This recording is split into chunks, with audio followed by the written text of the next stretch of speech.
Kita lanjutkan dialog kita di segmen terakhir ini, pemirsa nih, Bang Boni tadi kan juga sempat terakhir kita bincang-bincang mengenai terminologi oposisi loyal tadi ya. Nah sebenarnya kan mungkin tidak terlalu baru karena partai misalnya Golkar juga dulu pernah menjalankan hal yang serupa begitu ya. Karena Anda juga mengatakan ini biasa dilakukan oleh partai Golkar, bahkan mungkin Demokrat. Nah tapi kalau kita misalnya membandingkan dengan PDIP ketika menjadi oposisi dari pemerintahan SBY begitu ya, itu tidak pernah ada namanya ya, loyal, hanya oposisi begitu. Kalau soal oposisi, saya kira tidak ada yang bisa mengalahkan PDI Perjuangan.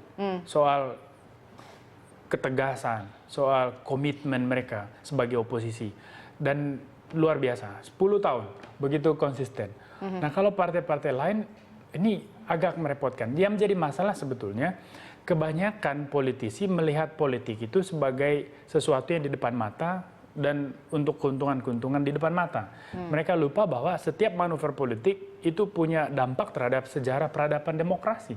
Dan ini yang tidak pernah diselamatkan. Makanya sikap dua kaki yang begitu subur di tubuh Demokrat dulu dan kemudian menjadi warna jati diri dari Demokrat, itu kemudian diikuti justru oleh partai-partai lain. Ya, kalau Golkar memang sudah biasa. PKS ini juga mengalami yang sama. Makanya saya bilang, ini golkarisasi yang cukup serius terjadi. Padahal kita berharap dulu ketika setelah 1998 kebangkitan partai-partai baru kita anggap sebagai simbol demokratisasi secara by the essence-nya. Dan di situ kita berharap ada terjadi penguatan nilai demokrasi. Ternyata kemudian setelah 10 tahun, 15 tahun reformasi berjalan, teman-teman baru ini, partai-partai baru ini justru mengkopi karakter partai lama. Dan inilah yang menjadi beban buat saya dan buat kita semua. Apakah demokrasi ini akan bisa berjalan dengan baik di tangan partai-partai yang ada ini? Oke, baik. Sebagai closing segment, menurut Anda sebenarnya apa yang harus dilakukan? Apakah memang dia seorang PKS ini benar-benar harus ya sudah oposisi saja atau sebetulnya tetap mempertahankan prinsip ini? Saya melihat kemauan PKS sederhana kok. Dia cuma mau aman, tapi juga tetap menjadi oposisi.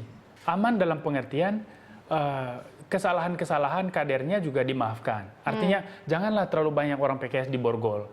Apakah karena korupsi, penyuapan dan sebagainya. Tapi dia juga masih pengen mendapat simpati masyarakat dengan menjadi oposisi. Nah ini menurut saya sikap terbelah yang sangat tidak mendidik. Makanya harus jelas.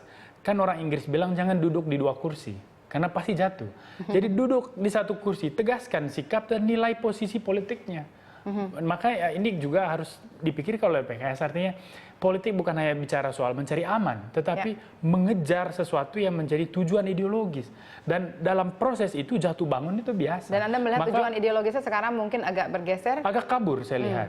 PKS justru mengalami pragmatisasi. Makanya saya bilang PKS harus kembali meluruskan fitrahnya. Meluruskan juga kiblatnya. Jadi memang kalau kiblat itu satu dan tidak boleh diubah, maka garis politik juga harus segitu. Supaya partai ini dihargai sebagai partai yang punya martabat dan konsistensi nilai. Baik, konsistensi. Ya, jadi tidak ada politik dua kaki ataupun oposisi loyal tadi. Politik Dewa Yanus, dua muka. Baik, terima kasih. Bang Boni sudah bergabung bersama kami.